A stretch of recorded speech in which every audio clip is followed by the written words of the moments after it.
Tumayong balahibo ko nun, sir, noong panahon na nakita ko, naku, andyan yata si VP Sara, andyan si Bongo nakapasok na. Ang penalty nito ay 4 na taon nata na kulong.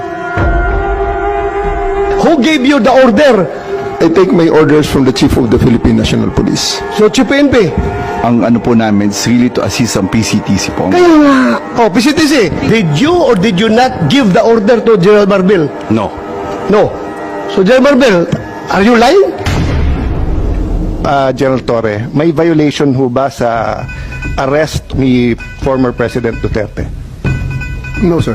Any person arrested or detained or to shall be allowed visits by or conference with any member of the immediate family or any medical doctor or priest, minister chosen by him. I saw the video, sir. President Duterte was asking for his own doctors. Sir, we have substantial doctor. Ang sabi kasi dito, his choice, hindi nyo choice. I saw the video wherein you're saying 2-star, ako na nagdedesisyon, I will not allow VP Sara in. Tama? Yes, sir. Hindi ba siya anak? Nung nakita ko tong batas na to, nakalagay, pag anak, you cannot stop them. Ang penalty nito ay 4 na taon nata na kulong.